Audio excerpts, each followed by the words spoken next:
그래서 이 얘기를 안 해볼 수가 없어. 이제 한두 달 있으면 휴가철 시작됩니다. 그래서 그럴까요? 지금 비상인 곳이 있다고 합니다. 바로 이 얘기 들어보고 이어가 보도록 하겠습니다. 그동안에는 여행객이나 도외 방문자에서부터 일어난 감염이 주를 이뤘었는데 최근에는 좀 많이 달라졌습니다. 가족이나 지인, 직장 동료 간의 지역사회에서의 전파가 곳곳에서 일어나고 있습니다. 일일 확진자 수와 의료자원 여력 등을 종합적으로 고려해서 제주도의 사회적 거리 두기를 현재 1.5단계에서 2단계로 상향 조정합니다. 최정아 기자님, 사실 요즘은 딱히 휴가철이 언제다라고 정해져 있지 않잖아요. 근데 어쨌든 날씨가 점점 더워지면서 휴가철이 오고 있어요. 그러다 보니까 지금 제주도가 무슨 결단을 내린 것 같아 보입니다. 네, 그렇습니다. 실제로 제 주변에서도 이제 제주도를 왔다 갔다 하시는 분들이 점점 늘어나고 있는데요. 이 제주에서 사회적 거리두기 1.5단계 완화 이후에 이 106일 만입니다. 31일인 오늘 0시를 기해서 2단계로 격상을 결정했습니다. 아, 그래요? 네, 이 2단계는 6월 13일 밤 12시까지 2주간 유지가 되는데요. 네. 이달 초 대학 운동부 확진자들이 다녀간 이 노래방 그리고 PC방 등 이 다중 이용 시설을 중심으로 감염이 잇따라 발생을 하게 됩니다. 그러면서 좀처럼 확산세가 꺾이지 않았는데 이에 대한 조치라고 볼 수가 있습니다. 밤 11시부터 다음날 오전 5시까지 일부 유흥업종의 영업이 제한이 되고요. 또 같은 시간 식당, 카페 등 이런 곳들은 포장이랑 배달은 가능하다고 하거든요. 성상 일출봉이라던가 비자림 이런 곳들도 사람들이 관광객들이 참 많이 갔었는데 이런 곳들도 참 결단을 내렸습니다. 일단 주요 관광지 입장 제한도요. 제주시에서 30%로 확 줄인 이런 모습을 보였거든요. 네. 제주도 관광협회에 따르면 일단 5월 30일 기준으로요. 이달 내국인 관광객이 무려 108만 6,138명이라고 합니다. 그런데 지난해에 비교를 해볼 필요가 있는데 네. 지난해에는 같은 기간에 73만 7,046명에 비해서 47% 거의 절반 가까이 늘어났어요. 네, 거의 50% 이상이나 폭증을 한 모습이에요. 6월부터 여름 성수기에 이제 들어가게 되면서 사실 더 많은 관광객이 들어올 것으로 보이기 때문에 이 같은 결단을 내린 것으로 보여집니다. 제주도민분들 입장에서는 이게 무슨 애꿎은 피해입니까? 지금 이 이른바 제주도에서는 보통 육지, 무치라 그러냐. 이 무태, 육지에 계신 분들이야 코로나 이 국면에서 해외여행 못 가니까 제일 갈 수 있는 마지노선이 제주도여서 많이들 제주도를 가지만요. 제주도민들 입장에서는요. 이게 무슨 폭탄이에요. 다들 제주도로 몰려오니까 얼마나 지금 위험할 수밖에 없는 상황입니까? 그런 가운데 지난 주말 이곳이 난리가 났다고 합니다. 김유진 아나운서. 바로 부산 해운대 얘기입니다. 지난 주말 이 미국의 현충일에 해당하는 메모리얼 데이 휴일을 맞아서 주한미군을 비롯해서 약 2천여 명의 외국인이 부산 해운대를 찾아서 술판을 벌였다고 하는데요. 당시 상황 영상으로 보여드리겠습니다. 네, 지난 토요일 밤 해운대 해수욕장의 모습입니다. 사람 정말 많잖아요. 해운대 맞아요? 맞습니다. 무리지어서 지금 이야기를 나누고 있는 외국인들의 모습을 볼 수 있는데 심지어 마스크는 쓰지 않은 상태고요. 지금 해수욕장에서 금지된 폭죽도 요란하게 터지는 모습을 볼 수가 있었습니다. 불안한 부산 시민들이 경찰에 신고를 했지만 인파가 워낙 많은 탓에 해산시키지 못했다고 합니다. 허허. 아니 장유민 변호사님. 딱 보면 화면상 거의 다 외국인들인데 지금 진짜 여기가 해운대 맞아요? 그렇습니다. 그래서 해운대 주민들이 정말 지난 주말 사이에 굉장히 신고를 많이 하셨다고 합니다. 한 40건 넘게 신고가 접수됐다고 하는데요. 내용은 이 외국인들이 마스크도 쓰지 않고 방역수칙을 전혀 지키고 있지 않다라는 내용이었습니다. 봤더니 오늘이 바로 미국 현충일인 메모리얼 데이입니다. 그래서 미국의 그 주한 미군 그리고 그 가족들, 지인들 그리고 휴가를 나온 군인들까지 다 합쳐지면서 그야말로 본인들의 축제를 즐긴 건데요. 뭐 폭죽을 터뜨리기도 하고 또 5명 이상이 모여서 마스크를 쓰지 않은 채 술자리를 벌리기도 하고 뭐 춤을 추기도 했고요. 네. 그런데 미군들 같은 경우에 백신을 맞은 사람들도 있지만 그 여부와는 상관없이 마스크를 장착하는 건 필수입니다. 이걸 위반할 경우에는 10만 원 과태료 부과 대상이 되는데요. 한 가지 문제는 현장에서 너무 많은 사람들이 있었기 때문에 신원 확인을 하나하나 할 수가 없어서 그냥 계도 조치를 하고 그냥 보냈다고 합니다. 그래서 해운대구는 오늘 해수욕장이 개장을 하기 때문에 계도 단속 인원을 대폭 늘려서 이런 일이 다시는 발생하지 않도록 하겠다고 밝혔습니다. 지금 저 영상 보시면서요, 최재범 교수님 많은 분들이 분노할 것 같은 게, 자, 미국의 현충일 같은 날 메모리얼 데이라고 있다고 하니까 그날은 뜻은 저희가 기리겠습니다.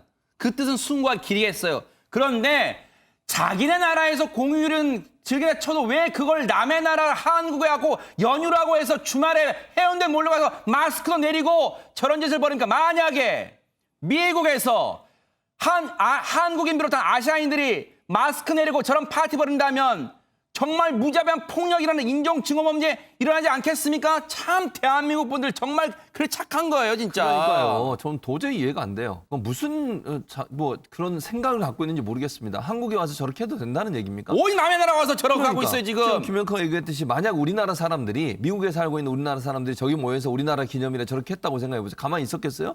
미국 경찰이 가만히 있었겠습니까? 아니면 미국 주민들이 가만히, 엄청나게 고소하고 전화하고 난리 났을 겁니다.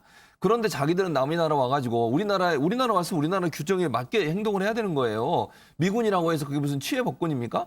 그런 식으로 행동하면 안 되는 거죠. 그리고 우리 국민들을 위험에 빠뜨릴 수 있는 일이잖아요. 그리고 백신을 맞았다 하더라도 1차 맞고 2차 맞기 전이라 하면 조심을 더 해야 돼요. 지금 현재 우리나라는 백신을 맞아도 마스크를 쓰게 돼 있습니다. 네. 아직까지 규정이 그렇게 돼 있는 상태에서 우리나라에 생활하면서 우리나라의 규정을 지키지 않는다? 아주 저는 저런 행동 자체는 용납될 수도 없을 뿐만 아니라 안한무인이에요, 이거는. 상식도 통하지 않는, 정말 좀 제가 이런 표현을 써는 모르지만 정말 우리 기본적인 인격을 갖추고 있는지 의심스러운 그런 행동이라는 생각이 들 정도입니다. 네. 자, 이런 가운데 지금 우리나라 국내에서도요, 백신을 접종한 분들의 지금 비율이 지금 계속 늘어나고 있는데, 이런 가운데 내일부터요, 방역 당국이 백신을 접종한 분들에게 무슨 혜택을 준다면서요, 박성배 변호사님. 정부가 지난 26일 코로나19 백신 접종자에 대한 과감한 인센티브를 꺼내 들었습니다. 우선 6월부터 1차 접종자는 이 8인까지 제한된 직계 가족 모임 인원 기준에서 제외됩니다. 즉 1차 접종자가 2명 있을 때는 직계 가족 10명이 모여도 된다는 것입니다. 허허. 그리고 그건 요양병원, 요양시설은 면회 자체가 금지되거나 비대면 방식으로 진행되어 왔는데, 환자나 면회객 중 어느 일방이라도 2차 접종까지 완료한 경우 대면 면회를 허용해 줍니다. 그리고 7월부터는 1차 접종자는 실외에서 마스크를 쓰지 않아도 됩니다. 그리고 2차 접종까지 완료한 사람은 사적 모임 인원 기준, 즉 5인 등에서 제외해 줍니다. 이야, 일단은 솔깃해요. 아, 백신 맞으면 이런 혜택이 있구나. 그런데 근본적인 궁금증이 있을 것 같습니다. 최정화 기자님, 백신 맞은 사람을 어떻게 구별해요? 네, 구별하는 방법 중요하죠. 일단 백신 접종자에게는요, 배지를 제공을 한다고 합니다. 그래서 이걸 하고 다니면 백신을 맞았기 때문에 7월부터 마스크를 하고 다니지 않는구나, 이렇게 육안으로 구분이 가능할 것 같고요. 그리고 스마트폰 앱이라던가 종이증명서를 통해서도 이 현장에서 접종 여부를 확인할 수 있도록 하겠다라고 밝혔습니다. 네. 근데 이 접종 증명서는 그러면 도대체 어디서 볼 수 있느냐라고 궁금해하실 것 같은데요. 질병관리청 이 모바일 앱에서 제공하는 전자 예방 접종 증명서를 통해서 현장에서 확인을 하실 수가 있고요. 그리고 또 예방접종 도우미, 그리고 정부24의 홈페이지에 들어가서 출력을 또 하실 수가 있어요. 그래서 이거를 들고 다니시는 방법도 있을 것 같습니다. 그런데 여러분, 그런 생각 드실 것 같아요. 물론 시청자분들 중에는 백신을 접종하신 분도 계시고 아직 접종 차례가 오지 않으신 분도 있으실 거예요. 그런데 이런 생각 들어요.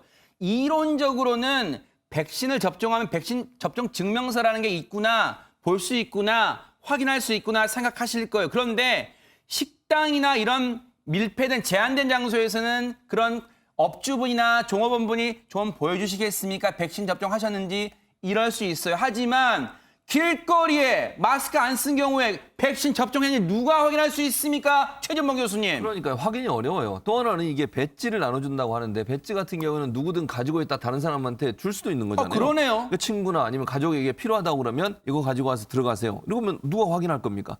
그러니까 모바일 증명서 같은 경우는 본인의 허수되는지 아닌지를 확인해야 돼요. 종이 증명서도 마찬가지입니다. 그러면 종이 증명서도 확인하려면 신분증도 같이 봐야 된다는 상황이 될 수밖에 없는 거거든요. 네. 그래서 이게 다른 사람한테 양도하거나 다른 사람이 그걸 또 도용할 수도 있고요. 반대로 또 배지 같은 경우는 또 만들어낼 수도 있어요. 그렇게 할 수 있지 그러네요. 않겠어요, 사람들이. 네. 만약에 정말 좋은 생각을 갖지 않는 사람들 같은 경우는 그런 행동까지 해서라도 본인이 더 오랫동안 거기 머물고 또 인원 제한에 포함시키지 않으려고 하면 그런 행동도 할 수 있기 때문에 이거는 완벽한 방법이 될 수 없다. 그래서 국민들이 볼 때 납득 가능한 방법으로 좀 생각을 바꿀 필요가 있다는 생각이 들어요. 배지나 이런 증명서만 가지고는 완벽하게 1차 접종을 했는지 안 했는지를 분간해 내기가 좀 한계가 있을 수 있다는 점을 좀 방역당국이 생각을 했으면 좋겠습니다. 네. 방역 당국 입장에서는 뉴스파이터가 너무 쓸데없는 걱정하는 거 아니야라고 하실 수 있겠지만요. 바로 이 점이 어떤 제도의 허점이 될 수 있기 때문입니다. 관련해서 방역 당국 얘기 들어보시고 이어가 보도록 하겠습니다. 접종자와 비접종자의 구분이 현장에서 쉽지 않을 것 같습니다. 세부적인 대책이 있으신지 궁금합니다. 네, 그런 우려에 대해서 잘 알고 있습니다. 야외에서 모바일 증명서 등을 통해서 현장에서 확인할 수 있겠습니다. 그렇지만 우선적으로는 국민들께서 신뢰를 기반으로 협조가 필요한 사항이라고 생각이 됩니다. 이 부분에 대해서는 국민 여러분들께도 협조를 구하는 바입니다. 저렇게 장관도 지금 얘기를 하고 있지만 너무 틀에 박힌 대답 말고요. 현실적인 좀 대안을 마련해 주시고요. 그리고 특히 걱정되는 부분은 7월부터 백신 접종자연에서 실외 마스크 벗어도 된다는데 이것도 많이 걱정하실 것 같아요. 그렇죠. 그러니까 은근슬쩍 그냥 벗고 다니는 분이 생길 수도 있잖아요. 우리가 그렇다고 벗고 있는데 그 맞은 증명서 보여주세요. 이럴 수는 없잖아요. 그러니까요. 지나가면서. 그리고 어디 뭐 놀이공원 갔는데 줄 길게 서 있는데 앞에 있는 사람이 벗고 있어요. 근데 뒤에 있는 사람이 불안해서 네. 혹시 맞으셨으면 그거 보여주실래요? 왠지 이럴 수도 없는 다툼도 일어날 거잖아요. 것 같아요, 다툼. 그럼요. 네. 그럴 일이 충분히 일어날 수밖에 네. 없는 일이죠. 그래서 인터넷상에도 이런 얘기가 많이 올라오고 있어요. 군중이 밀집된 지역 같은 경우에 야외에서 마스크를 쓰지 않는 사람들이 늘어날 것 생각이 두렵다. 또 미접종자도 다 같이 은근슬쩍 안 쓰는 분위기가 형성될까 봐 두렵다 이런 얘기도 있고요. 네. 일부러 안 맞는 게 아니라 못 맞는 사람들이란 배려가 필요하다. 지금 나이가 아직 이제 안 되신 분이라 저도 아직 못 맞았거든요. 네. 그러니까 그걸 뭐 남은 백신을 자녀 백신을 맞은 분도 계시지만 많은 분들이 또 맞지 못하고 본인은 맞고 싶은데 기회가 안 와서 아직 못 받는 거잖아요. 네. 그것도 하나의 차별이 아니냐 이런 얘기도 지금 나오고 있는 상황입니다. 백신 인센티브를 지금 주고는 있는데 그렇다면 그 효과가 나타나고 있을까요? 박성배 변호사님. 5월 25일부터 27일까지 실시된 코로나19 백신 관련 인식조사에서 우리 국민 10명 중 7명이 백신 접종을 받겠다고 응답했습니다. 구체적으로 백신 접종을 받겠다고 응답한 비율이 69.2%로 지난 4월 조사보다 7.8% 증가한 상황입니다.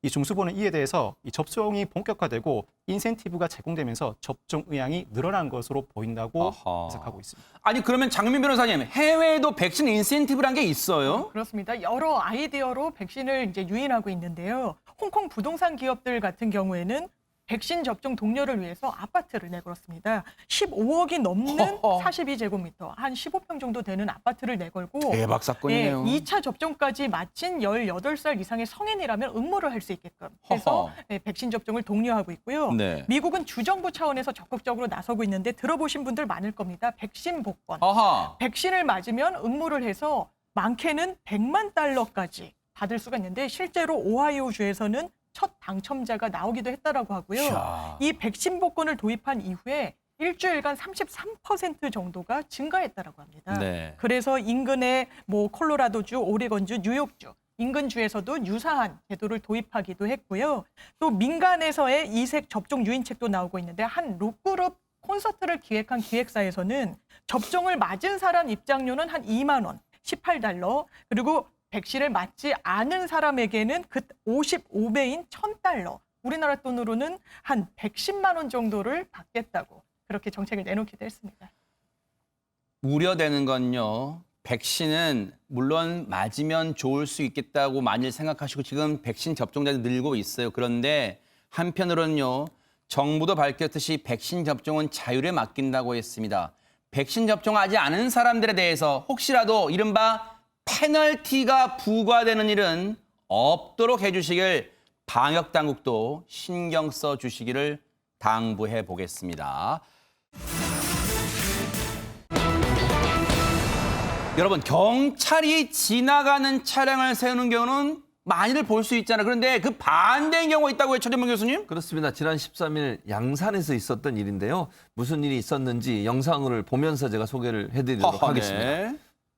지금 영상에 보면 순찰차가 관내를 순찰하고 있는 상황입니다. 그런데 그 순찰차 뒤로 한 차량이 빠르게 달려오는 것을 보게 됩니다. 이 차인가 보네요. 이 차입니다. 네네. 어허. 달려오고 있죠. 근데 방향 지시 등 양쪽을 지금 깜빡이고 있고요. 그러네요. 네. 그리고 경적을 계속 울리고 있습니다. 그래서 다급하게 순찰차를 불러 세우는 듯한 행동을 계속하면서 지금 경적 울리네요, 예, 진짜. 그렇습니다. 그래서 순찰차가 서게 되는 그런 일이 일어났습니다. 진짜 이 모습은 이색적이에요. 왜냐하면 보통 순찰차가 거기 서세요 하는데 왜 이런 상황 벌어졌을까요? 김유진 아나운서. 다름이 아니라 차 안에 응급 환자가 있었기 때문인데요. 어허. 당시 상황 영상으로 설명해 드리겠습니다. 응급 환자는 다름 아닌 운전자 옆에 앉아있던 친구였습니다. 조수석에 앉은 친구는 심장을 부여잡은 채 고통을 호소하고 있는 상황이었다고 세상에. 하는데요. 경찰은 바로 사이렌을 켜고 앞장서서 갔고 덕분에 당시 공사 때문에 막히던 길도 조금씩 트이기 시작했다고 합니다. 또 경찰이 계속 마이크로 위급한 상황인 걸 설명을 하니까 도로 위의 차량들이 기꺼이 길을 양보해주는 그런 상황도 볼 수가 있었는데요. 그렇게 경찰과 시민들의 도움으로 운전자와 친구는 5분 안에 병원에 도착할 수 있었다고 합니다. 세상에 정말 하늘이 도왔습니다. 박성배 변호사님. 이 친구가 일을 하던 중에 갑자기 심장 통증을 호소했다고 합니다. 운전자가 친구를 빠르게 차에 태워서 병원으로 이송 중이었다고 하는데 당시 조수석에 타고 있던 친구 심장이 빠르게 뛰는 심장 근막 증상으로 아이고. 심장 박동수가 약 200이 넘어가는 세상에. 상황이었다고 합니다. 응급 상황에서는 1분 1초가 중요하잖아요. 이 경찰관의 도움으로 이 친구는 5분 안에 병원에 도착해 신속하게 응급 처치를 받을 수 있었다고 합니다. 정말 저때 길이 터주는 차량이 없고 막혀 있다면 아찔합니다. 응급한 환자를 위해서 최선을 다해 주셨던 경찰분 얘기 들어보시고 이어가 보도록 하겠습니다. 여기 응급 환자 급하게 있어요. 이렇게 막 소리 들리셨어요. 그때 좀 공사 같은 것도 좀 하고 있고 이래가지고 조금 막히는 상황이었습니다. 이제 사이렌을 일단 먼저 켜고 그다음에 마이크로 이제 지금 긴급한 상황이니까 1차로 차들 좀 비켜달라. 반대편 차라든지 서행을 해서 오더라고요. 천천히 무슨 일인 줄 알고. 그렇게 시민분들이 다 잘 도와주셔가지고 가능했던 것 같습니다. 세상에 경찰차가 순찰차가 앞에서 길을 터주니까 저 위기 상황을 닥쳐셨던 분들은 정말 안도의 한숨 내셨을 것 같아요. 최정아 기자님. 네, 게다가 경찰이요 병원까지만 같이 가준 게 아니라 그 이후에도 함께했습니다. 일단 들어가자마자 환자를 이제 데리고 갈 거 아니에요. 근데 네. 그때 바로 의료진 빨리 와달라고 의료진을 빨리 불러주기도 했었고 야. 또 이후에 응급처치를 받은 이후에 병실이 눕는 모습까지 이제 환자가 안전하게 눕는 모습까지 전부 확인한 이후에야 안심을 하고 병원에 나섰다라고 합니다. 세상에 그냥 마무리까지 다 해주신 거예요. 그런데 이런 일을 단순히 경찰관의 사명감만으로 했을까요? 얘기 마저 들어보시고 이어가 보도록 하겠습니다. 사실은 저희 어머니도 이 심장 안 좋으셔가지고 이게 쓰러지신 적이 있어요. 근데 이제 그때도 이제 주변 분들이 119 빨리 불러주시고 해가지고 병원에 가서 제때 치료받고 지금은 괜찮으신데 그때 그렇게 저희 어머니 도와주신 분이 진짜 감사했는데 나도 이렇게 오늘 남한테 도움 줄 수 있는 좋은 일 했구나 그런 생각이 제일 많이 났습니다. 야, 본인도 그런 아픔을 겪으셨군요. 장유미 변호사님 세상에. 그렇습니다. 그러니까 얼마나 이게 위급한 상황인지 환자로서는 정말 총각을 다투는 상황인지 절감해서 더 이렇게 적극적으로 도와주신 것 같은데요. 이 심장 이상 증세를 느꼈던 이 남성 얼마나 고맙겠습니까? 이 경찰분들에게 이메일을 보냈는데 그래요? 예, 내가 도움을 받은 아무개입니다. 그런데 긴박한 상황에서 도움을 주신 것 정말 너무나 고맙고 감사드리고 오늘은 우리나라의 경찰에 대한 고마움과 듬직함을 다시 한번 느끼는 날이었던 것 같습니다. 항상 건강하시길 기원합니다라는 따뜻한 또 메시지로 이 이메일을 마무리 지었습니다. 그러니까요. 정말 경찰분들이요. 이 위기의 상황에 정말로 이렇게 자신의 안전도 다 내팽개치고 시민분들의 안전을 위해 발벗고 나서는 거 보면 정말 우리 대한민국 경찰분들 정말 위대하고 감사하다는 생각을 다시 한번 해봅니다. 다시 한번 말씀 안 드릴 수가 없죠. 물금지구대의 남지영 경장님 정말로 소중한 생명 살려주셔서 정말 정말 감사의 박수 보내드리겠습니다.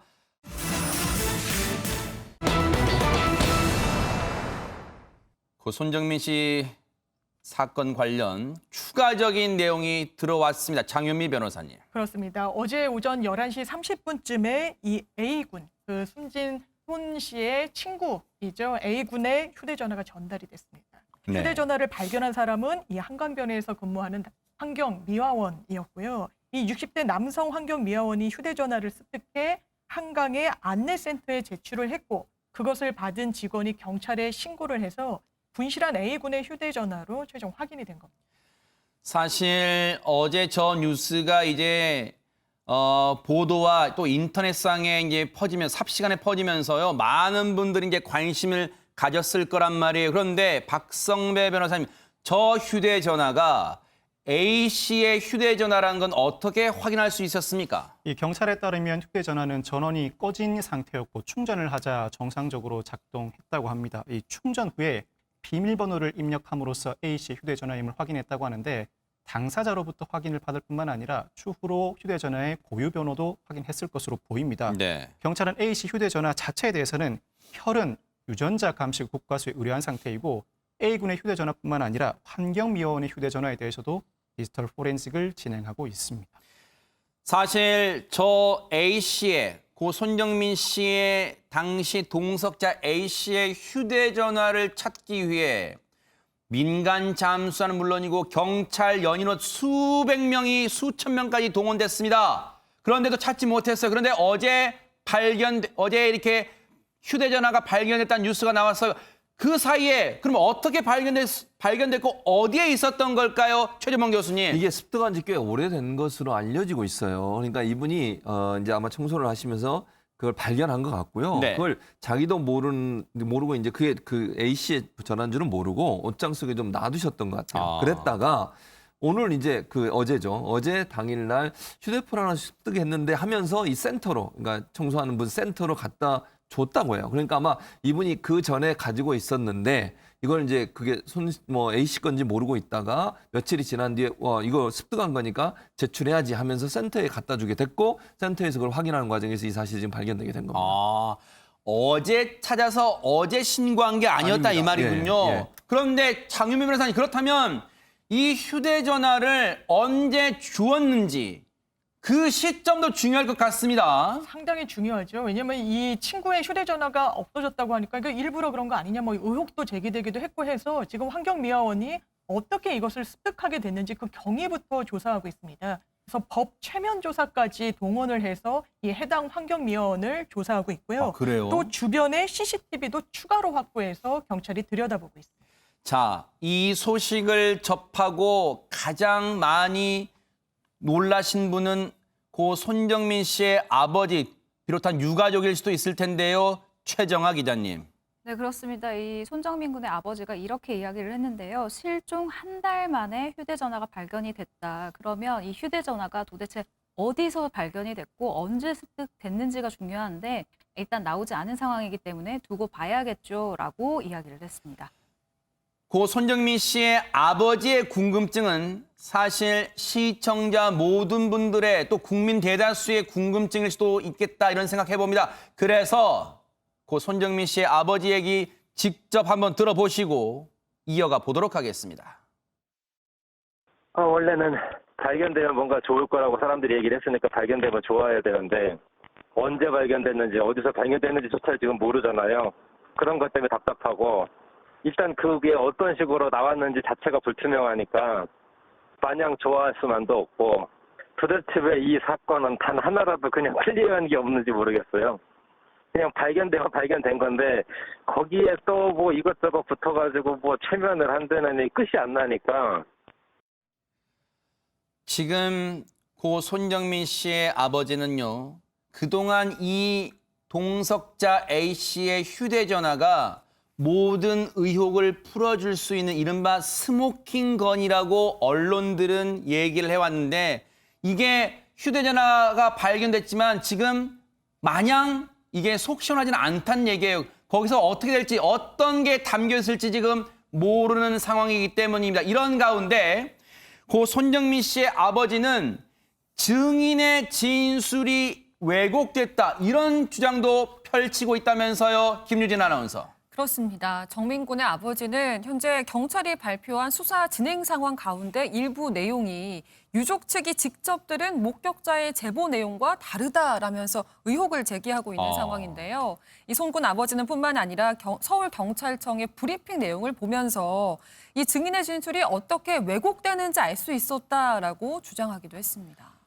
왜곡됐다고 느낀다면 그 근거를 대야 될 거 아닐까요, 최정아 기자님? 네, 일단 자신의 SNS에 이 근거라고 해야 될까요? 이 이야기를 밝혔는데요. 목격자와 주고받은 이 문자 내용을 올리게 된 겁니다. 그런데 이 내용을요, 일단 빨리 설명을 해드리면 목격자가 자신이 경찰에 가서 진술한 내용과 경찰이 발표한 내용이 다르다라고 얘기하는 이 내용이 담겼습니다. 그래요. 설명을 해드리자면 일단 고 손정민 군의 아버지가 경찰이 정리를 이상하게 하네요. 뒤척인 손정민 군을 뒤척인 이유가 네. 깨우는 장면이라고 하네요라고 이 목격자에게 얘기를 합니다. 그랬더니 이 목격자가요. 주머니 뒤적인 게 깨우는 거라고요? 그건 전혀 깨우는 느낌이 아니었는데요. 주머니 뒤적거린 이유는 저도 잘 모르는데 저렇게 단정을 지어버리면 어떡하라는 건지. 저는 정확하게 진술을 했는데 말이 좀 전달이 잘못됐네요라고 이야기를 하기도 했습니다. 네. 그 뒤적거리는 상황을 목격하신 분 얘기, 그 진술과 그 경찰의 발표가 다르다고 지금 목격자분은 얘기하고 있는 거예요. 그런데 이에 대한 그러면 경찰의 입장은 뭘까요, 최정아 기자님? 네, 경찰이 입장문을 통해서 이에 대한 반박을 내놨는데요. 지난달 25일 오전 2시 18분에 목격자가 촬영한 사진에 대한 이 경찰의 발표였습니다. 네, 바로 이 장면입니다, 지금. 네, 이 장면인데요. 경찰의 발표는 목격자 조사를 통해서 확인된 내용임을 알려드린다라고 밝혔습니다. 네. 뒤적인 이유가 목격자가 친구 A가 자고 있던 고 손정민 씨의 이 깨우는 장면이다. 지금 경찰은 그렇게 발표했다는 그 깨우는 장면이다. 그런데 목격자분은 애초 경찰 진술에서 뒤적거리는 게 깨우는 장면은 아니었다고 말했다는 거예요. 그걸 손정민 씨의 아버지와 문자 메시지로 주고받았습니다. 그런가 하면 이런 가운데 A씨 측에서 입장문을 또다시 냈다면서요, 장현민 변호사님. 그렇습니다. 첫 입장문이 나온 지 12일 만에 나온 두 번째 입장인데요. A4 용지 22장 분량에 매우 빽빽하게 본인들 입장을 해명했습니다. 눈에 띄는 그 주제는 한 네 부분으로 나눠져 있는데요. 첫 번째로는 7시간 블랙아웃 주장이 눈길을 끕니다. 이 A군 변호인 입장문에 따르면 밤 11시 14분 이후에 거듭 그 재차 술을 마시기 시작한 시점부터 그 아침 6시 10분 반포 한강공원에서 2차 방문을 마치고 집으로 귀가할 때까지 그 사이의 기억이 없다라는 겁니다. 그리고 A군은 변호인을 통해서 또 이런 주장을 하기도 했는데요. 이미 손정민 군을 만나기 전에 이미 다른 곳에서 청주 2병을 마신 상태였는데 이게 평소 주량을 보면 거의 그 평소 주량을 다 채운 날이다. 그렇기 때문에 술을 너무 많이 마신 상태에서 이미 고인을 만났고 고인을 만나 술을 마시면서 주량을 많이 넘겼다는 주장입니다. 네. 근데 사실 이 블랙아웃이라는 부분은 고 손정민 씨의 아버지가 그동안 계속해서 의혹을 제기해왔던 부분 아닙니까? 장윤민 변호사님. 그렇습니다. 남아있는 영상 같은 것을 확인해 보면 펜스를 좀 가뿐하게 넘는데 이게 블랙아웃 상태에 만취한 사람의 어떤 움직임은 아니지 않느냐라는 바로 이 장면 나옵니다. 네. 예, 그 아버님의 말씀인데요. 더더군다나 이 상황에서는 운동화도 아니고 슬리퍼를 신고 있었다는 겁니다. 네. 그렇기 때문에 이렇게 가뿐하게 움직이는 걸 보면 술에 취해서 블랙아웃 상태였다는 말은 좀 믿기 어렵다는 게 유족 측의 입장입니다. 네. 이와 관련해서 지금 저렇게 가족이 새벽에 현장 도착해서 먼저 아마 운전하고 있는 사람은 어머니인 걸 추정돼요. 왜냐하면 지금 승용차가 현장에 잠깐 두 사람 내려주고 지금 저 주차할 곳 찾는 것 같으니까요. 그런데 이와 관련해서 고 손정민 씨의 아버지 얘기 들어보시고 이어가 보도록 하겠습니다. 그거를 봤을 때 대부분의 사람들이 다 7시간 블랙아웃은 기네스북감이라고 그랬거든요. 사실 그 자체가 좀 말도 안 되는 것 같은데 더군다나 분까지 나온 블랙아웃이 가능한 얘기냐. 자리에 딱 앉자마자 블랙아웃이라는 얘기인지 대부분의 제가 만났던 전문가들은 어떤 부분은 기억이 안 날 수 있지만 본인이 노래하고 춤추고 전화하고 집에 가고 다시 오고 펜스 넘고 맨 마지막에 엎어지는 것까지 총체적으로 기억이 안 난다. 그런 게 과연 블랙아웃이 맞느냐. 이런 생각은 할 수 있을 것 같아요. 왜냐하면 경찰 진술에서 박성배 변호사님, 애초에 동석자 A씨가 3시 38분경인가요?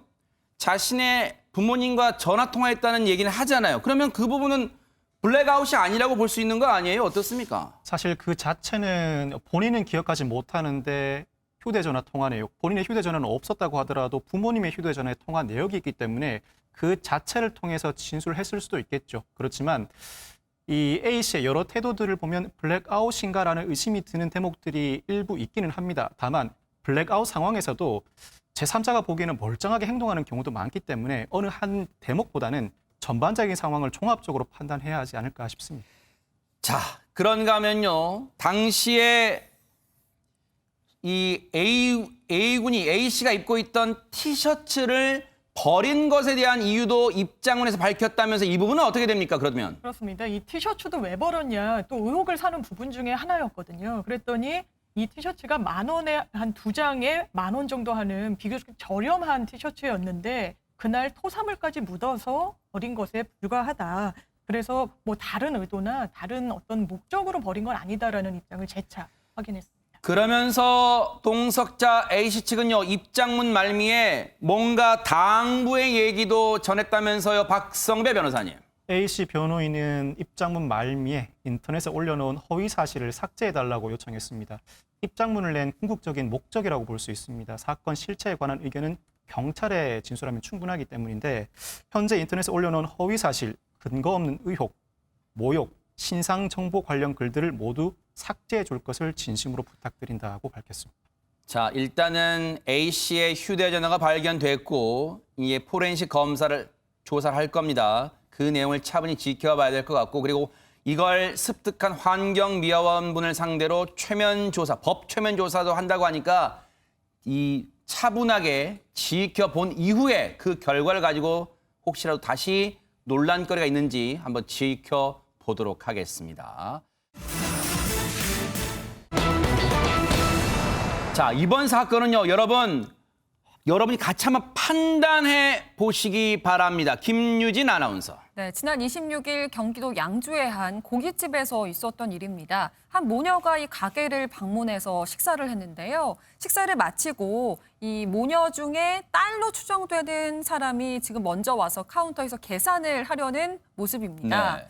그런데 계산을 하다 말고 식당 안을 가리키면서 뭔가 따지는 듯한 그러네요. 모습인데요. 네. 그리고 일행 중에 다른 사람, 그러니까 엄마가 아이를 안고 지금 카운터로 와서 근데 이때 주목해서 볼 내용이 이분은 지금 마스크를 쓰지 않고 있는 상황입니다. 그러네요. 네. 카운터에 다른 사람들도 있었잖아요. 네. 그렇게 그 마스크를 쓰지 않은 상태로 식당 주인에게 계속 항의를 이어갔는데 그렇다면 이 모녀의 불만은 무엇이었을까? 네. 바로 코로나19 상황인데 자기 옆 테이블에 왜 다른 손님을 앉혔느냐? 그게 너무 불쾌했다라는 내용이었습니다. 그런데 모녀는 식사 중에는 별도로 뭐 자리를 바꿔달라 이런 요구를 하지는 않았던 것으로 알려졌어요. 네. 어쨌든 피해 업주는 이런 불만 사항이 접수됐으니까 일단 죄송하다라고 고개를 숙이면서 일부러 그쪽으로 손님을 안내해서 앉힌 것이 아니고 단골 손님들이다 보니까 알아서 익숙한 자리에 가서 앉으신 것 같다라고 설명을 했습니다. 네. 문제는 모녀가 이렇게 계산을 마치고 식당을 떠난 뒤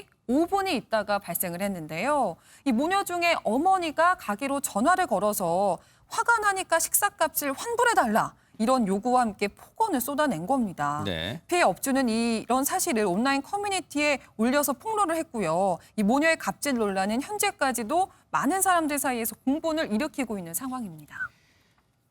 일단 손님 입장에서는 문제 제기할 만한 이 배경은 있는 것 같아요. 왜냐하면 코로나 국면에서 여러분 식당 가보시면 알겠지만 한 테이블은 거리 두기 차원에서 띄어 있도록 돼 있죠. 그렇게 조치를 취해야 되는 거죠. 그런데 지금 상황만 놓고 보면 당시에 단골 손님이 와서 그랬는지 모르겠지만 알아서 가서 앉았는지는 모르겠지만 그렇더라도 이 부분도 잘못돼 있죠. 업주분의 이 안내를 받아서 앉는 게 원칙이겠죠. 지금 상황에서는 어쨌든 이 부분에 이런 상황이 발생했는데 당시에 식사를 한 모녀는 가게를 나간 뒤 5분 뒤에 항의, 그런데 정중한 태도로 항의한 게 아니라 이런 상황이었답니다. 직접 들어보시고 이어가 보도록 하겠습니다. 그럼 우리 자리를 다시 중간으로 마련해줘야지. 거기까지 당장 물러나! 저희한테 말씀해 주셨으면 제가 중간으로 옮겨드렸겠죠. 아니, 끝까지 이 여자가 잘못했다는 말을 안 하네. 당장 거기까지 물러내. 청소에서 죄송하다고 말씀드렸잖아요. 야, 바꿔, 남자. 우리도 기분 나쁘게 서비스를 받았으니까 그러면 저희가 뭐 돈 10,000원이라도 깎아드릴게요. 이렇게 니네가 나왔어야지. 돈을 다 내신 것 때문에 기분이 나쁘셔서 이렇게 기분 나빠. 겁니까? 기분 나빠. 더럽게 무슨 서비스를 받았어 우리가. 옆에 늙은 것들이 와가지고 밥 먹는데 해방한 거밖에 더 됐어?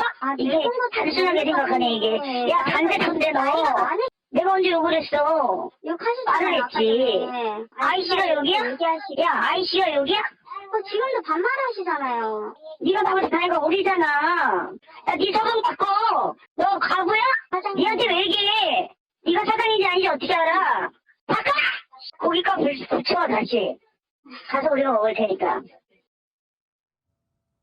최재범 교수님, 어떻게 이 상황을 받아들여야 할까요? 도저히 이해가 안 되네요. 문제가 있어서 예컨대 정말로 그 식당에 문제가 있어서 문제가 있다면 그 문제 제기는 할 수 있다고 저는 봅니다. 그러나 지금의 방식은 전혀 이해될 수 없는 상황이라는 저는 생각이 들어요. 문제가 있었으면 그 전에 얘기해서 문제를 해결하려고 요구를 했어야 되고요. 그리고 그 자리에서 마지막에 나오면서 또 한 번 사과를 했다잖아요. 그것도 만약에 문제가 있다고 하면 그 자리에서 문제를 제기했어야죠. 나와서 지금 그리고 두 번째는 문제가 되는 게 뭐냐면 대화하는 과정에 있어서 폭언이라는 생각이 들어요. 저거는 듣는 사람 입장에서는 그냥 정상적인 방법으로 문제를 제기했다라고 하면 어느 정도 식당 주인에 대한 잘못에 대해서 인정하는 부분이 있을 수 있을 텐데 지금 말하는 거 보면 거의 본인은 욕을 안 했다고 하지만 뭐 늙은 것들, 기분 나빠, 더럽고 그리고 남자 받고 이게 말이 됩니까? 단세포 이건 인격 단세포는 모독적 인격 발언이네요. 모독이죠. 네. 저런 발언들을 했다는 것 자체가 저는 문제라고 합니다. 너 과부냐? 예를 들면 서방 받고 이런 말을 어떻게 할 수 있습니까? 네. 이거는요 본인이 아무리 잘했더라도 저런 말 때문에 저는 이거는 인정될 수 없는 부분이라는 생각이 들어요. 저거는 저 말한 부분에 대해서는 저는 저 손님이라는 분이 사장한테 사과해야 한다고 생각합니다. 네. 그리고 만약에 본인이 정말 그게 문제라고 생각하고 그 문제에 대해서는 따로 문제를 제기할 수 있잖아요. 근데 항의하는 방식과 내용 자체가 받아들일 수 없는 부분이에요. 그래서 저는 이 손님이라는 분의 말도 정당성을 얻기 어렵다고 생각합니다. 피해 업주는 앞서 들은 것처럼 계속되는 폭언과 고성에도 비교적 침착하고 담담하게 대응을 이어갔습니다. 그런데 피해 업주한테요, 여기서 그치는 게 아니라 협박성 말까지 나왔다는데 마저 들어보시고 이어가 보도록 하겠습니다. 니네 있잖아 방역수칙 어겼다고 찌르면 너네 300만 원이야 몰라? 지금 협박하시는 겁니까? 협박하게 왜 했어 네가? 이게 어디다 대고 그냥 하면 어때 너까지 나가지 없는 그냥 너 내가 예를 들어서 니네 집에서 먹은 고기 때문에 설사를 했어. 그럼 니네 걸리는 거야. 뭐 병원 가셔서 다 진료 받으시고 병원 의료비 그런 거 다 청구하세요 그러면. 하시면 또 터진 그게 말이야. 넌 내가 다음에 가서 너는 내가 그 카운터에서 너는 가만 안 놔둔다. 네 그러세요. 터진 말 조심해라 해. 장윤미 변호사님, 정말 오싹합니다. 저 말들을 들으니까요. 그렇죠. 이 업주가 얼마나 놀랐으면 바로 응대하는 게 이거 지금 저 협박하는 거냐고 묻지 않습니까? 대묻잖아요. 이런 건 바로 형사적으로도 처벌받을 수 있는 협박입니다. 뭐라고 그랬습니까? 당신 내가 찔러서 300만 원 과태료 물게 할 거야. 나는 10만 원이면 끝나. 라고 했는데 실제로 그 식당은 이 방역수칙을 또 지키고 있었다라고 해요. 칸막이가 다 설치가 돼 있었다라고 하고 아까도 CCTV 화면으로 보셨겠지만 이 모녀 중에 한 명은 마스크를 제대로 착용하고 있지 않았습니다. 아이를 들고 있으면서까지요. 그렇기 때문에 이런 막말 정말 용납할 수가 없는 부분이고 이 막말로 끝난 것이 아니라 또 협박성 문자까지 계속 전송을 합니다. 정말 입에 담을 수도 없는 가난한 XX들 협박하면 대체 얼마를 나한테 줄 거냐. 나는 10만 원으로 끝날 수 있지만 당신들 300만 원 내야 된다. 그리고 나와의 싸움의 끝은 비극이란 걸 명심해라라고 했는데 본인이 한 말이 결국에는 본인에게 돌아가게 생겼습니다.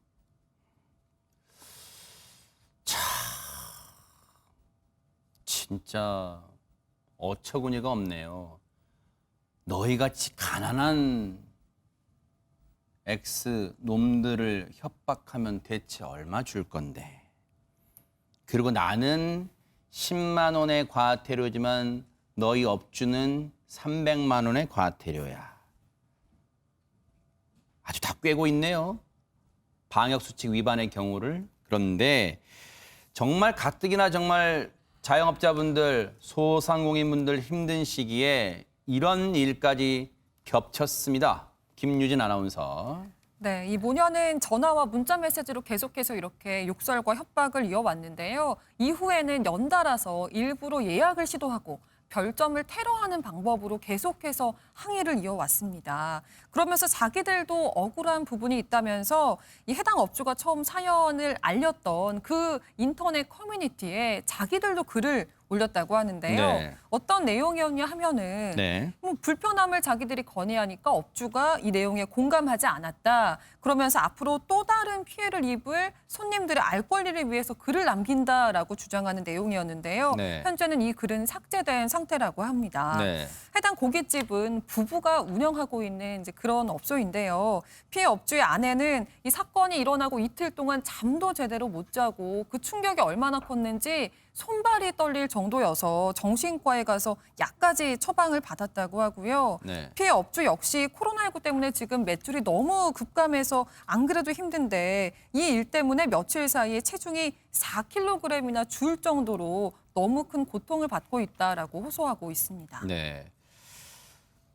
지금 이 태도로 그 영상 속에 항의하던 사람들은 모녀지간으로 이제 추정이 됩니다. 그런데 많은 사람들한테 이 해당 모녀는 혼쭐이 나고 있고 반면 지금 피해를 당하신 그 업주, 그 업소는 최정화 기자님 돈줄이 나고 있다는 이게 대체 무슨 말입니까? 네, 돈으로 혼쭐난다라는 요즘 신조어인데요. 어떤 뜻이냐? 이 어떤 좋은 일을 하거나 억울한 일을 당한 이야기를 들었을 때 요즘 사람들이 내가 내 돈을 가지고 그 매장을 방문해서 아주 돈줄 내줄 거야 이렇게 뭔가 상품을 매출을 올려주는 이야기를 돈줄 낸다라고 얘기를 합니다. 네. 그런데 이런 갑질 이야기를 들은 이 사장님 이야기를 들은 많은 누리꾼들이요.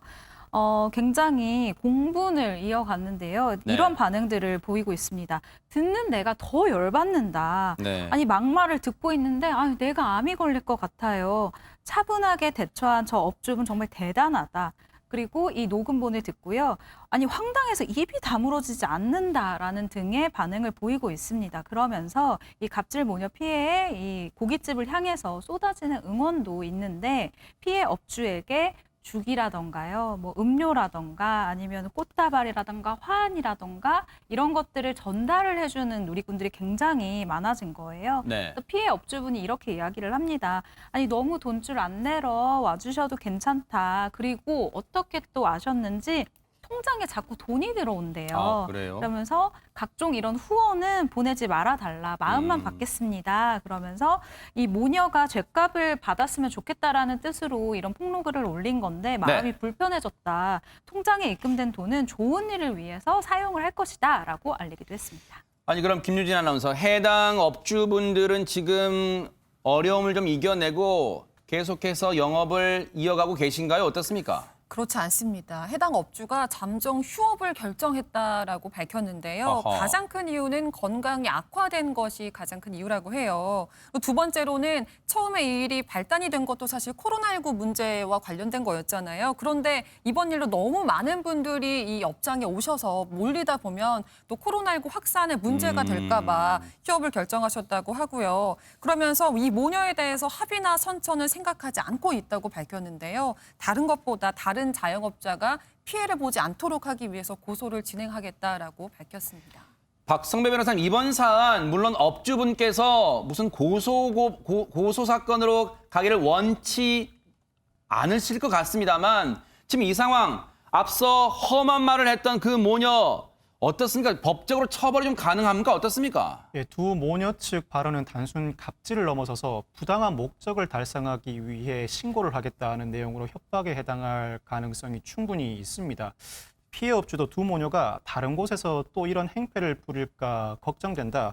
얼마나 많은 자영업자들이 눈물을 흘렸을지 이를 막기 위해 경찰에 고소했다고 밝혔습니다. 경찰도 지난 29일 이 식당을 방문해서 추가적인 피해가 있는지 여부를 확인했다고 하는데 이 피해 업주는 나는 절대로 합의하지 않겠다. 돈도 받지 않겠다. 가벼운 말로 사람의 마음에 깊은 상처를 준 데 대해 죗값을 꼭 받기를 원한다고 밝혔습니다. 글쎄요. 참 우리 사회가 언제부터 이렇게 손님은 왕이라는 문구 하나로 모든 걸 가능한 것처럼 착각하고 살까요? 왕 대접 받으려면 왕답게 행동하는 게 먼저 아닐까? 그런 생각을 해봅니다. 최근 군에 아들, 딸 보내신 부모님들 참 잠 못 이루실 것 같아요. 그런데 먼저 이 영상 보시고 얘기를 이어가 보도록 하겠습니다. 이렇게 도시락을 이거 우리 왔다고 특별히 만든 거 아니죠? 아닙니다. 원래 이렇게 네, 계획된 겁니다. 네네. 지금 잠깐 화면 나왔는데 박성배 변호사 무언가를 보고 지금 송영길 대표가 우리 왔다고 특별히 만든 거 아니죠? 왜 이런 말을 합니까 지금? 식당과 관련해 언급을 한 것인데 이 방금 보신 여당 대표가 찾은 부대 이야기는 아니고요.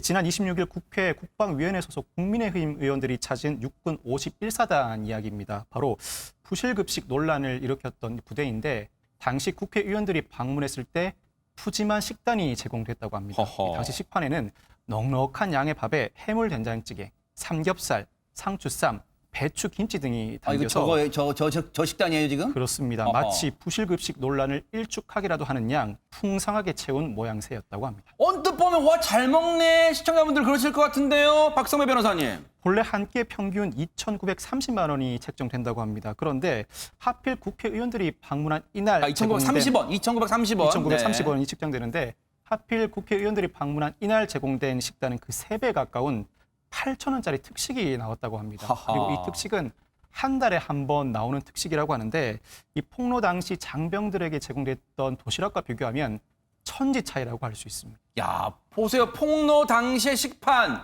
그리고 오른쪽 엊그저께 국회의원님들이 방문했다고 나온 식단. 야 이거 눈 가리고 아웅 뭐 군리 고양입니까? 눈 가리고 아웅하게 최정환 기자님. 네, 이 폭로 사진과 SNS 사진이 너무 다르죠. 그렇다 보니까 군의 꼼수 대응용이 아니냐라는 지적이 나오고 있습니다. 그러자 이 해당 부대 관계자가 이렇게 이야기를 하는데요. 매달 한 번씩 시행하는 삼겹살 데이가 이번 달에 26일에 계획이 되어 있었을 뿐이고 또 의원들 방문 날짜와 이 특식 제공 날이 우연히 겹쳤다라고 이야기를 합니다. 그러면서 급식이 잘 나오려고 그렇게 보이려고 속이려는 의도는 전혀 없었다라고 해명을 했습니다. 최진봉 교수님, 정말 이건 로또를 사야 되는 진짜 이 운이네요. 우연히 국회의원님들이 오신 날이 하필 특식이 와 삼겹살 보세요. 아주 그냥 3층, 4층, 5층으로 쌓여있네요. 삼겹살이. 네. 그러니까요. 이게 한 달에 한 번 나오는 특식이 하필이면 국회의원들이 방문한 날에 나왔다. 이거를 정말 우연이라고 얘기할 수 있을까요? 또 육군 측에서 뭐라고까지 밝혔냐면 방문 부대와 날짜를 의원실과 사전 조율을 했대요. 아 그래요? 네. 그러면 물론 뭐 본인들은 그렇게 얘기하겠죠. 근데 국민들이 믿겠습니까 그 말을? 그리고요 국회의원들이 왔을 때는 제가 볼 때는 특식 나오는 날보다는 안 나오는 날의 메뉴를 보여줘야 된다고 저는 생각해요. 맞네요, 그거 보러 진짜. 간 거잖아요. 네. 국회의원들이 정말 이 장병들이 제대로 식사를 하고 있는지. 왜냐하면 전체 한 달 중에 하루 나오는 걸 보러 간 게 아니라 나머지 30일, 29일 날 나오는 맞아요. 거 그걸 보러 간 거잖아요. 네. 그게 제대로 제공되고 있는지 그걸 보러 점검하러 갔는데 특식 나오는 날 특식을 보여줬다? 이게 어떻게 설득 가능합니까? 그러니까요. 저는요 네. 눈 가리고 아웅이라고 생각합니다. 사실 이 군 부실급식 얘기할 때요. 뉴스파이터 얘기할 때 김유진 아나운서 이런 일이 생길까 우려했는데 진짜 그런 일이 일어났다면서요. 그렇습니다. 육군 훈련소 대신 전해드립니다라는 SNS 채널을 운영하는 한 남성의 집에 지난해 2월에 남성 둘이 찾아왔는데요. 이들은 국방부 소속 수사관들이었습니다. 그때 이 당시에 이 남성이 운영하는 SNS 채널을 통해서 이렇게 주먹밥만 올라가 있는 이 부대 급식 사진이 올라오면서 군부대 부실 급식 사태 문제가 불거진 상태였는데요. 이 수사관들은 사전 고지나 연락 없이 이렇게 불시에 이 남성의 집을 찾았다고 합니다. 아니 박성배 변호사님 이 집을 어떻게 찾아오게 되는 거고 그리고 이에 대해서 지금 사실 그분은 얼마나 지금 두려움에 떨 거예요. 국방부 입장은 뭡니까? 이 국방부는 운영자 김 씨의 이메일로 구글 검색을 통해 그 집을 알아내 찾아갔다고 합니다. 사실 다소 무서운 느낌도 드는데 이 국방부는 제보자를 식별하려고 했던 것이 아니라 해당 부대가 어디인지 확인하기 위한 차원이었다고 해명하고 있습니다. 그렇지만 국방부 해명과 달리 당시 수사관들은 김 씨에게 제보자 연락처를 묻는 등 사실상 제보자 식별에 나선 정황이 확인되고 있습니다. 김 씨 주장에 따르면 수사관이 어느 부대인지 확인해야 하니 제보자 신원을 알려달라고 요청했고 이에 대해 김 씨가 개인정보이기 때문에 제보자의 동의를 받아야 한다고 돌려보낸 다음에 정보 제공을 원하지 않는다는 제보자의 의사를 문자로 전송했다고 합니다. 이런 식이라면 우리의 아들, 딸들이 나라를 지키겠습니다라고 군대 가겠습니까?